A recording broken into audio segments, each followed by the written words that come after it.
one of the biggest questions in the UAV LiDARs right now. Is DJI Zenmuse L3 is a major leap forward compared to DJI Zenmuse L2, or if it's just an incremental upgrade?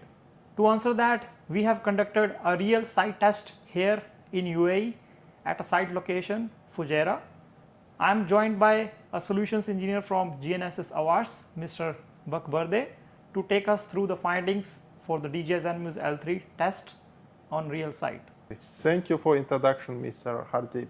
In our test, we use DJI Zenmuse L3 and L2 sensors with DJI Matrice M400 platform, using same flight parameters as overlap, flight speed, altitude, and using same processing parameters inside the DJI Terra.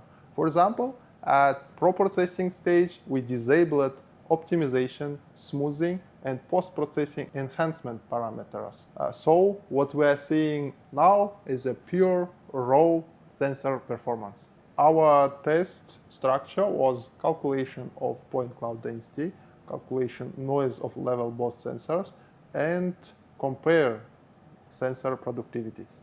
So what about the noise reduction if you did the analysis of L3 data and L2? Sure, this was most surprising result for us. For example, at same altitude, 150 meters, L3 demonstrated up to 96% less noise than compared to L2 sensor. So how about the point cloud density? What differences you observed from L3 data and L2 data? To calculate point cloud density, we had selected 3 different sample zones. Zeroth angle from the sensor, it's nadir, half scan angle, and swath overlap zones.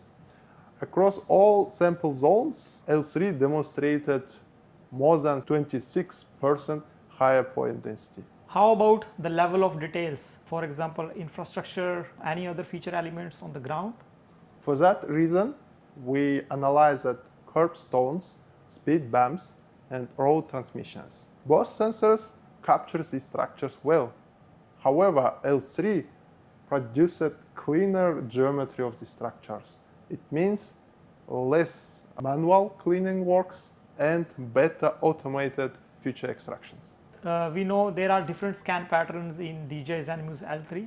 So how is your experience with using these patterns? And if you can just compare and give a quick bite to the audience. Linear delivered the highest density and uniform distribution. Non-repetitive will be best choice for large areas surveying or mapping. And star-shaped will be balanced between linear and non-repetitive and will be best choice for mapping vertical structures, building edges, and get more details. Thank you for covering the different points for the Zenmuse L3. You have clearly explained the level of details you got from the data, the point cloud density which you got, and the noise reduction, which was a pretty impressive improvement. Now, if we have to conclude this test, how would you like to summarize this? Sure, numbers are very clear.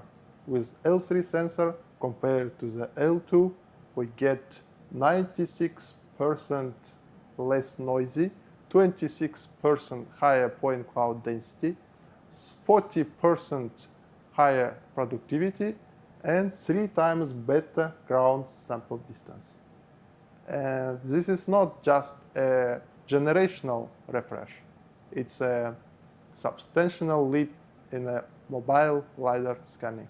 Thank you, Mr. Bakberde, for this very detailed explanation of the analysis which you did with the Zenmuse L3 and L2. This clearly states that the DJI Zenmuse L3 is really setting a new benchmarks in the mobile-based LiDAR applications. If you would like to get some benchmark results of this test, or you need to know how the DJI Zenmuse L3 can be applicable to your projects, you can contact the Aeronex team or the GNSS technical team for the support.